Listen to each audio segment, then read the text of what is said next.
Hello everyone, welcome to my channel. Myself Dr. Anil Tedal, working as Assistant Professor, Department of Chemistry, JSS Arts, Science and Commerce College, Gokak, which is affiliated to Rani Chennamma University, Belagavi, Karnataka. We started discussion on the concept of flame photometry or flame atomic emission spectroscopy. So we have discussed the principle and the instrumentation. In the instrumentation, what is the construction of the instrument and how it is working. We have discussed these two uh, points in the flame photometry or flame atomic spectroscopy, atomic emission spectroscopy. So we will see now the flame photometric determination of sodium and the flame photometric determination of potassium, how we can determine, how we can estimate the potassium and sodium by using this photometric method, and their advantages, the photometric determination of elements, its advantages and the limitations we will discuss in this video. Well, we know the principle of the flame photometry. Here I will just repeat the flame photometric determination of the elements, that is the flame photometry principle. So we are just taking the a sample solution in a solution medium, and then we are just aspirating that solution into the flame. So that flame, in the flame, what is happening is the solution is evaporizing. Once it is evaporated, the it gets in the in the flame, it is in the molecule, that is in the gaseous state. So once it absorbs the thermal energy, so these molecules or the salt is dissociated into its constituent atoms. So this constituent atom is absorbed the heat energy and it gets excited to higher levels. So the electron is excited. So this electron is excited and making the atom is unstable. uh, Quickly this atom loses its energy and comes back to the ground state by losing energy in the form of light or the photons, and it gets stable. So this emitted light is important for us for the determination of elements present in the unknown sample. So this is the flame photometric determination principle. So we shall see now the uh, general applications of the flame photometry. Alkali and alkaline earth metal can be qualitatively estimated by using flame photometric method. Many alkali and alkaline earth metals can be quantitatively determined by this method, and this method is used for the determination of lead in the petrol. So we can easily determine. So we have leaded petrol. uh, why lead is added in the petrol? Just to increase the efficiency of the petrol or increase the mileage of the petrol, people are adding lead. But now it is banned to add the lead in the petrol. But before, it was used to lead was used to increase the efficiency of the petrol. So here the flame photometric method was used to determine the lead in the petrol. So further, this method was extensively used for the determination of calcium and magnesium in the samples of cement. So so it is very important to have elements in the elements in the cement such as calcium and magnesium. So determination of such elements in the cement is important. So this method is used for the determination of calcium and magnesium in cement samples.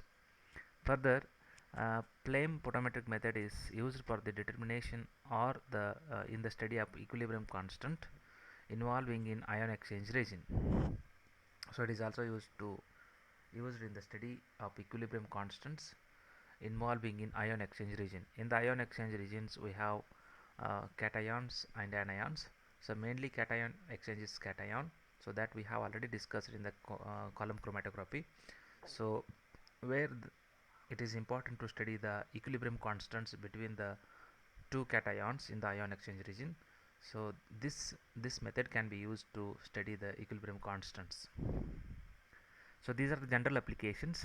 If they ask you in the exam, so give the applications of flame photometry, you just need to write like 6 to 5 to 6 applications.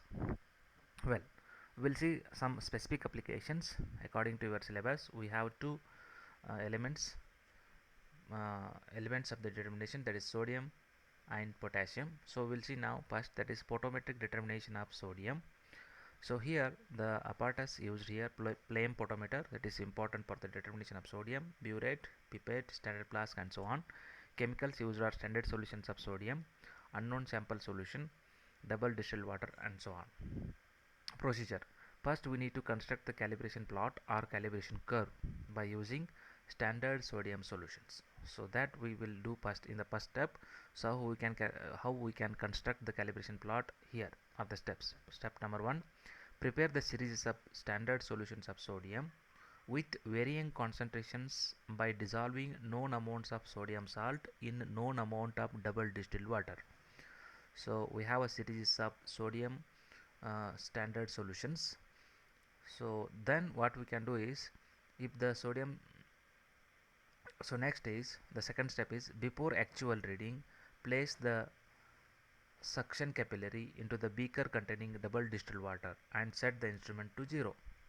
So we have used double distilled water to prepare the standard solutions. So we need to set the instrument to 0 by using double distilled water. We can say it is a reference point. Then place the suction capillary into the standard sodium salt solution and read the flame intensity at a wavelength of pi 89 nanometer. This is very important. We are using the filter of pi 89 nanometer. Then repeat the procedure for all standard solutions of sodium salt with varying concentrations.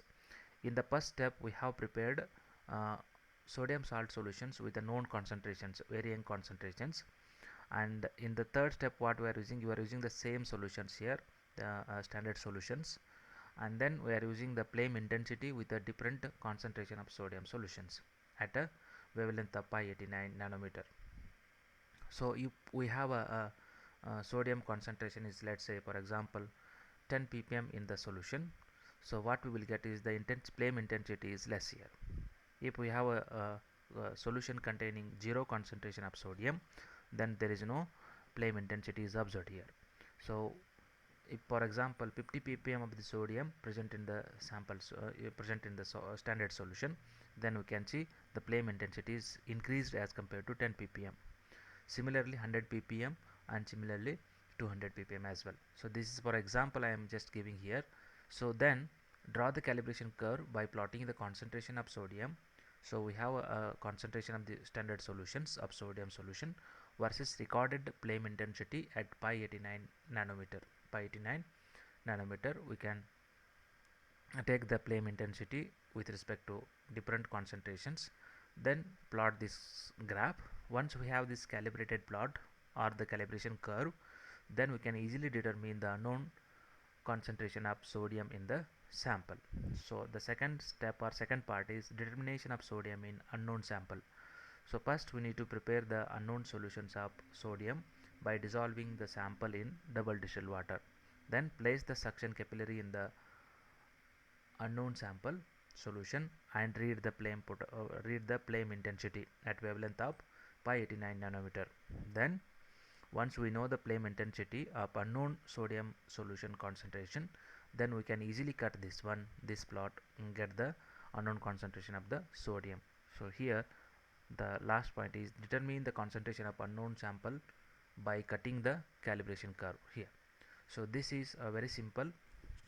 So we just need to prepare the prepare the sodium solution with a varying concentrations. So these are called standard solutions. Use the standard solutions and record their flame intensities by using flame photometric method, and draw that concentration of sodium and flame intensity. So you will get the calibrated or calibration curve. Using this calibration curve, we can easily determine the concentration of unknown sodium sample solution by using this calibration curve. So this is about the determination of sodium by using photometric method or flame photometric method. So the second specific specific application is photometric determination of potassium. So all the procedure is same. The only thing is we need to change the filter, that the filter wavelength is of 766 nanometer. So here also same, we just need to prepare the series of standard solution of potassium with varying concentrations by dissolving known amounts of potassium salt in known volume of double distilled water. Before actual reading, place the suction capillary into the beaker containing double distilled water and set the instrument to 0. Then again place the suction capillary into the standard potassium salt solution and read the flame intensity at a wavelength of 766 nanometer. This is the selected wavelength for potassium, and then repeat the procedure for all standard solutions of potassium salt with varying concentrations. Once we have all the flame intensities with varying concentration of potassium, we have a readings. Draw the calibration curve by plotting the concentration of potassium versus recorded flame intensity at 766 nanometer. Then once we have this calibration curve or calibration plot, we can easily determine the sodium, not sodium, it is potassium in unknown sample solution. So here uh, the same again, the prepare the unknown solutions of potassium by dissolving sample in double distilled water. Place the suction capillary in the unknown sample solution and read the flame intensity at a wavelength of 766 nanometer. Then finally determine the concentration of unknown potassium in a given sample by cutting the calibration curve. So this is for the determination of potassium by using photometric or flame photometric method. So we have two determinations. So next is we will see some advantages of this method.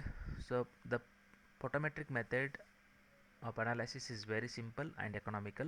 It is quick, convenient, selective and sensitive analysis.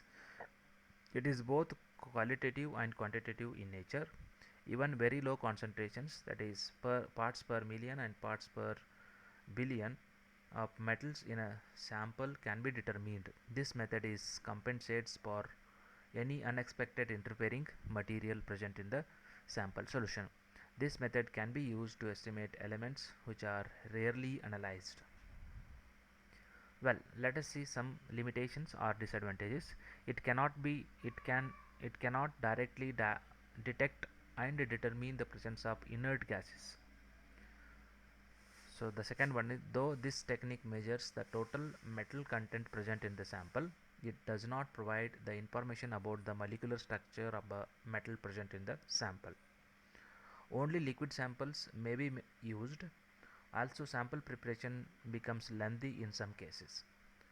Flame photometry cannot be used for the direct determination of each and every metal atom.